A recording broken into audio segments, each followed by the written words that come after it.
The leader of the Turks and Caicos is speaking out as 5 Americans face stiff prison sentences for allegedly bringing ammunition onto the islands. In case you were not aware of this, bringing ammo to the Turks and Caicos is strictly forbidden, and tourists who violate the law could face up to 12 years in prison.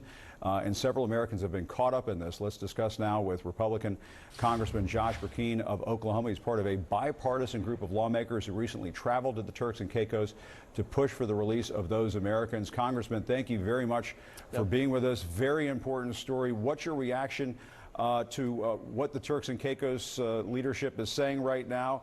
What do you want to see done? Well, I want to see justice, Jim, and that's what every American needs to be paying attention to. Justice. Does the punishment match the infraction? And they passed a law where it's a no-tolerance policy. And when you use the word ammunition, I see on the visual Ryan Watson from Oklahoma, my home state, Senator Mullins' home state. When Senator Mullins began to dig into this and begin to reach out to the State Department and try to intercede, I called him and thanked him for doing that. You know, and then he said, you know, would you be interested in a trip potentially? I said, absolutely. Justice for these families has to occur. And I'll take Sharita Greer for a moment, African-American grandmother from Florida, surprise Mother's Day gift from her daughter. So she has 5 grandkids. She's never even fired a firearm. She packs this bag that I guess held the firearm and some bullets, and she runs for a quick trip to celebrate Mother's Day.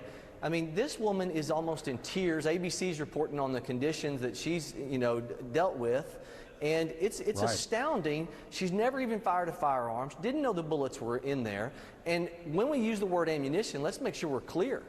These are a few shells. In one case, it's 2 bullets, facing a 12-year minimum sentence.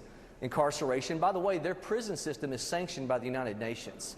That's of note for humanitarian conditions. And so what do the leaders in the Turks and Caicos say when you bring all of this up?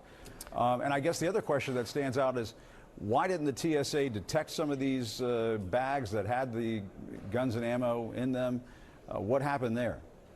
Well, in regards to what Turks and Caicos is saying, they've got a 12-year minimum sentence. They say that there's prosecutorial discretion, but as we're sitting in front of the governor, sitting in front of the premier, be like the Speaker of the House in the United States, and also the Attorney General, I asked the Attorney General and the Chief Investigator, the Chief of Police, if you have prosecutorial discretion, what are we missing here? There's no criminal history on these people. There's no intent. In the case of Tyler from Virginia, he had bullets, couple of bullets that fell through the seam in the lining of his bag. Unless you have an x-ray machine, you're not going to know this. And so Tyler is facing 12 years incarceration. They're saying, well, you know, we've got prosecutorial discretion. And I'm asking, well, why did he even get charged? Why has he been detained for months on end?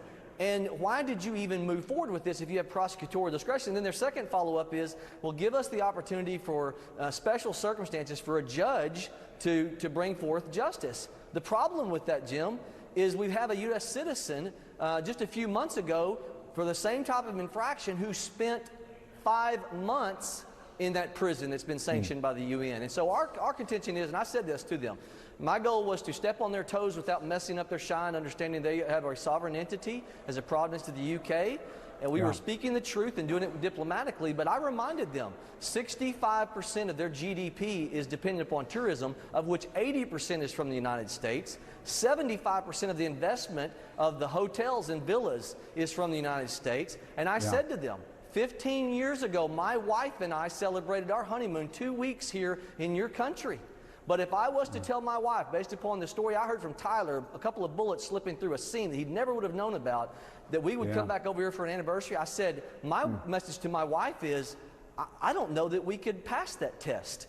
Unless it's just amazing. Yeah, it's certainly not you know, good publicity for Turks and Caicos tourism. I mean, what's been happening right now. But Congressman, please keep us posted on how this develops and what happens with these Americans. Hopefully, they can get home. It's very Jim, our first, you know, it's going to be a telling thing what happens with sentencing coming up from the gentleman from Pennsylvania. John Fetterman was on the trip. But let me just say this, if justice doesn't occur, then the Americans have to also respond.